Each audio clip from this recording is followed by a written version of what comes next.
40 kilogram तथा 80 kilogram द्रव्यमान के दो पिंड एक दूसरे से 0.15 मीटर की दूरी पर स्थित हैं। इनके बीच लगने वाला गुरुत्वाकर्षण बल 1 मिलीग्राम भार है। गुरुत्वाकर्षण स्थिरांक की गणना कीजिए। जी बराबर 10 मीटर पर सेकंड स्क्वायर है। तो इसमें m1 बराबर 40 किलोग्राम और m2 बराबर 80 किलोग्राम, यानी दो पिंड रखे हुए, एक m1 और एक दूसरा जो है m2, और इनके बीच की दूरी है 0.15 मीटर। और इसमें g का मान है 10 मीटर प्रति सेकंड स्क्वायर। और इसमें कह रहा है गुरुत्वाकर्षण स्थिरांक की गणना कीजिए।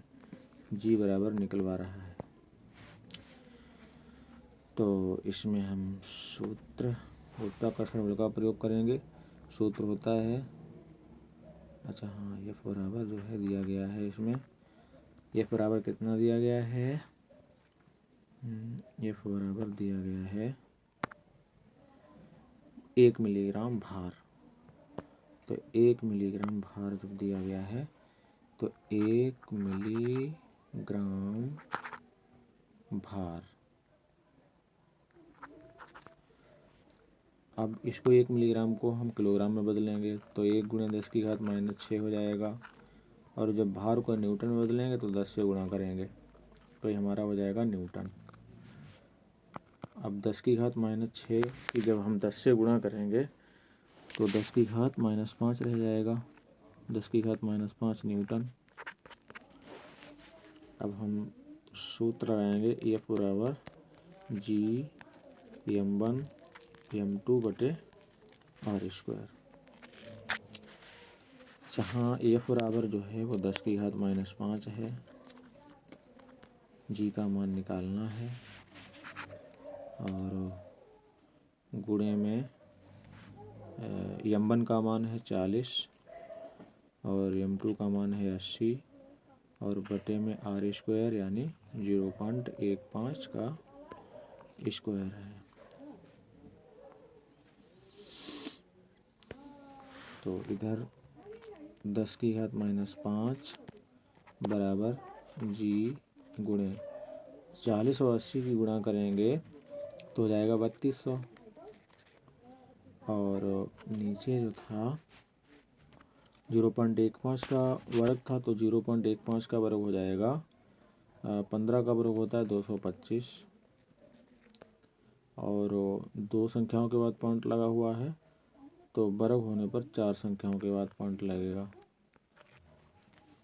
जब जी का मान निकालेंगे तो ये तो 0.025 की गुणा हो जाएगी 10 की घात -5 से और गुणे वाले चले जाएंगे बटे में, 3200 बटे में जाएंगे।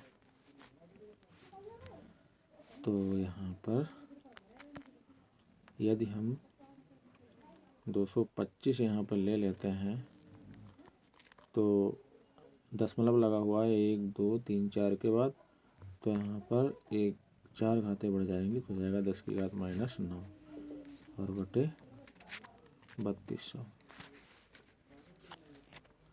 तो जी बराबर, चलो अगला पेज ले लेते हैं। तो जी बराबर 225 गुणे 10 की घात -9 और बटे 3200। इसे हम 25 से काटेंगे तो 25 में 225 होते हैं और इधर 25 25 इधर 7 बचे, 25 दूनी 50 और 70 में से जब 50 जाएंगे तो 20 बचेंगे। 20 और 0 200 तो 25 अट्ठे 200 हो जाएगा। अब हम यहाँ पर 900 बना लेते हैं इसको। तो 2 0 बढ़ाएं तो इसमें 2 घातें और बढ़ जाएंगी, हो जाएगा 10 की घात -11 और बटे 128। जब हम 128 को 128 से 900 को काटेंगे तो लमसम 7 बार जाएंगे, तो 7.0 गुणे 10⁻11